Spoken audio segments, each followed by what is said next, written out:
The Phoenix Suns ended their 2023-24 season pagkatapos maswept ang franchise sa unang round ng Minnesota Timberwolves.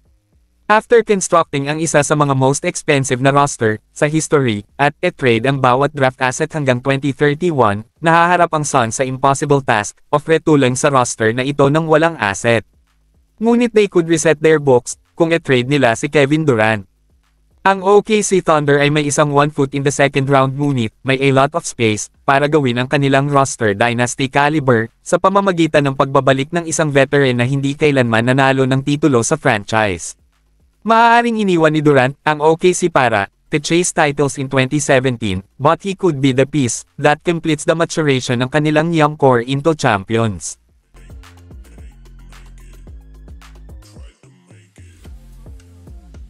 Kevin Durant came to Phoenix in the winter of 2023 to transform them into a contender. Ngunit ang mga kakaibang roster-making decisions ng roster ay created a situation kung saan ang Suns ay can't succeed sa isang limited roster outside its big three.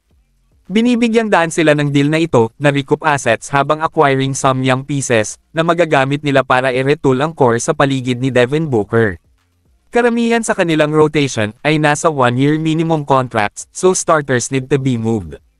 Nangangahulugan ng new contract ni Grayson Allen na ligtas na siya through the next 6 months from trade talks, at ang malaking kontrata ni Bradley Beal na may no trade clause ay malamang na hindi maaapektuhan ng alinmang team sa NBA, leaving Booker and Durant bilang ang tanging trade asset. Si Booker ang kanilang franchise cornerstone at nasa kanyang prime, kaya kailangang ilipat ng team si KD. If they choose not to run it back, outside making a small move, upang posibleng palitan si Jusuf Nurkic. Ang pagkuha kay Josh Giddey na bumuo ng isang karampatang backcourt pairing with Booker, could be valuable, lalo na't si Giddey ay 21 years old pa lamang. Nag-average siya ng 12.3 puntos, 6.4 rebound, at 4.8 assists sa season na ito, with Booker making up for a lot of his scoring deficiencies.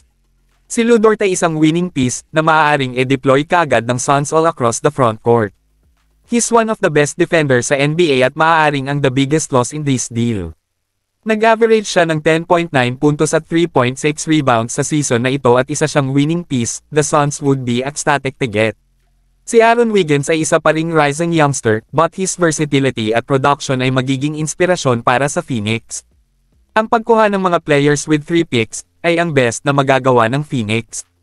Pinapanatili pa rin ng Thunder ang kanilang napakalaking draft na asset pool habang kumukuha ng isang superstar para to complete ang incredible NBA story, although with a fair bit of risk. Ang resulta sa season ng Thunder ay still undetermined dahil ang young group ay easily make a deep run in the playoffs matapos makuha ang 3-0 series lead sa kanilang first round matchup. If they find themselves out in the second round ng conference finals, thinking about a short-term bet sa isang high-value star tulad ni Durant could be valuable. Kahit na sa kanyang pagtanda, si Durant ay nag-average ng 27.1 puntos, 6.6 rebound, at 5.0 assist sa season na ito.